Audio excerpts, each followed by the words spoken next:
Hi, Bill DeSimone from the Optimal Exercise Studio in Cranbury, New Jersey. If your doctor has suggested you start weight training, but without much guidance beyond that, this is a short introduction to the topic of weight training for health. For many years, as a patient would approach osteopenia or osteoporosis, they'd be told to try to improve their bone density by taking calcium and vitamin D and to do weight bearing activity like walking. Then, if you cross from osteopenia into osteoporosis, various drugs would be prescribed. More recently, doctors have begun to explicitly recommend weight training. Now, the idea of weight training for women has been around for a while, but not in a particularly useful way for someone training for health. From the early 1980s, the cover of Pumping Iron 2, a woman named Lori Bowen. Now, she's muscular and defined, although not as extreme as later bodybuilders would be. But if that's not for you, don't worry, you don't get that way by accident. On the right top, Abby Stockton lifting actual weights on a beach as one does. One of the few females to be featured in the predominantly male muscle magazines of the 1950s. And from a glamour magazine, Norma Jean Baker, way ahead of her time in 1952. And while she did her share of cheesecake photos with exercise as a prop, this set of photos showed a fairly serious exerciser.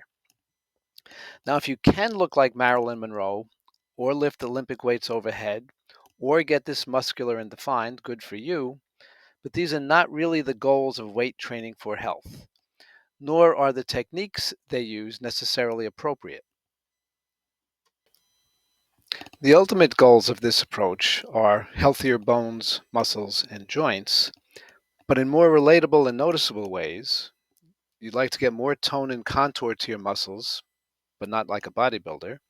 You'd like to get stronger, but not the way an Olympic weightlifter or powerlifter does. And you'd like to get through the physical parts of your day easier, but not by putting yourself through boot camp. The benefits of exercise have been known for decades. Here's an article from a fitness trade journal about 20 years ago listing 25 of those benefits. If you're healthy, exercise may not make you super healthy because you can still get sick. But if you're sedentary and you're starting to feel the negative consequences of being sedentary, then adding regular exercise can help you minimize the chances of getting those consequences. Here's another trade article from about 30 years ago which points out that the direction of change for all health measures they looked at was the same with either cardio or resistance training. So, if your motivation for exercise is to improve your health, then the right answer is to do what you will do, or a combination of the two. Except for two things they looked at: specific cardio performance improved better with cardio, and specific musculoskeletal benefits improved better with resistance training. This is a 2019 publication from the American College of Sports Medicine. Notice on the left the top benefits in the top two boxes to resistance training. In other words, healthier bones, muscles, and joints. The center box lists some of the conditions that may improve with resistance exercise, including arthritis, hypertension, cardiovascular disease, and osteoporosis. Specific to bone density and avoiding osteoporosis, these are excerpts from personal training certification manuals: ACE Senior Fitness Manual, ACE Clinical Exercise Specialist Manual, and the NSCA Essentials of Strength and Conditioning Manual. In the diagram on the upper left, we have three common areas for bone fractures, which are the spine, hip, and wrist. Weight training allows you to target these areas specifically. The diagram on the upper right shows how the stooped posture and kyphosis happens over time. Your choice of exercise selection can make this worse. On the lower left, there is a list of exercise guidelines, including a warning about activities that could lead to a fall. And on the lower right, we have some information on the threshold stimulus, which supplements why using the same light weights is theoretically limited and why you gradually should move to the feeling of enough in your weight training. So, given the priority of this approach, I call it the well body workout. It's about a 30-minute weight session, 1 to 3 times a week. You build up to 10 curated exercises. So, not random movements with weights just to make you breathless, but specific exercises for specific bones, muscles, and joints done deliberately, like the ones listed here.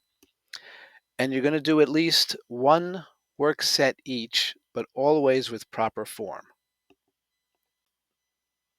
In that work set, as long as you keep proper form, you build up to doing enough reps. When you think that's enough, that's the end of the set. You don't contort or strain to do more. The point of proper form is to keep the exercise itself from causing an injury and to make sure your muscles are doing the lifting and the lowering. You're not trying to get better at heaving and dropping weights in this approach. Generally, this looks like 5 to 10 reps in the first 30 seconds and staying in the effective range of each exercise. You don't lock out or let the weight push you into a stretch. In our next video, we show what this looks like for several exercises in a basic workout.